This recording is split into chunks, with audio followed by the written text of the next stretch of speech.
யோசிச்சு பாருங்களேன், நல்லா படிக்கிறோம் பைபிள், பிராக்டிக்கலா யோசிச்சு பாருங்க.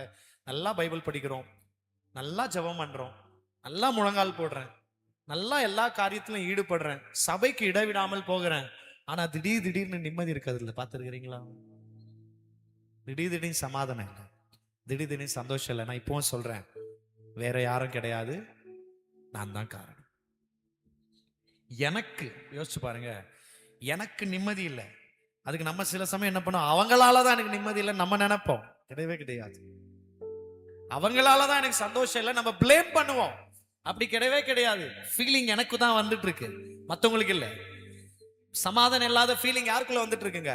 எனக்கு தான் வருது. நிம்மதி யாருக்கு இல்ல? எனக்கு தான் இல்ல. சந்தோஷம் யாருக்கு இல்ல? எனக்கு தான் இல்ல. நல்லா புரிந்து கொள்ளுங்க, சந்தோஷத்தை வைத்துக் கொள்ளதும் வைக்காம இருக்கிறதும் என்கிட்ட இருக்கு. நிம்மதியை வைத்துக் கொள்ளுகிறதும் வைத்துக் கொள்ளாம இருக்கிறதும் என்கிட்ட இருக்கு. சிரிக்கிறதும் சிரிக்காததும் என் கையில இருக்கு. ஆனா அதுக்கு அவங்க காரணம் கிடையாது. நல்லா புரிஞ்சுக்கோங்க. அப்போ சிரிக்க முடியாத அளவுக்கு, நிம்மதியா இருக்க முடியாத அளவுக்கு, சமாதானத்தை காத்துக்கொள்ள முடியாத அளவுக்கு என்கிட்ட கெப்பாசிட்டி இல்ல.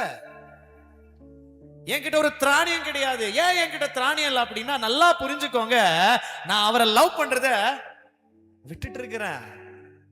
ஏதோ இடத்துல உலகத்தை நான் கொஞ்சம் முக்கியத்துவம் கொடுத்து நேசிக்க ஆரம்பிச்சிட்டு இருக்கிறேன். உலகத்துக்கு நான் இம்பார்ட்டன்ஸ் கொடுக்க ஆரம்பிச்சிட்டு இருக்கிறேன். நான் பெரிய வயசு நிறைந்ததா இருந்தாலும், நான் இப்பதான் வளர்ந்து வருகிற நபரா இருந்தாலும், எனக்குள்ள நிம்மதி இல்லைன்னா எங்கேயோ ஒரு மூலையில உலகம் மேல எனக்கு என்ன வந்துட்டு இருக்குங்க? சத்தியம் எது? எங்கேயோ ஒரு மூலையில எனக்கு எது மேல ஆசை வந்திருக்கு? உலகத்தின் மேல எனக்கு என்ன வந்திருக்கு? ஆசை வந்திருக்கு. ஆசை வந்ததுனால மாம்சம் வந்துடுச்சு.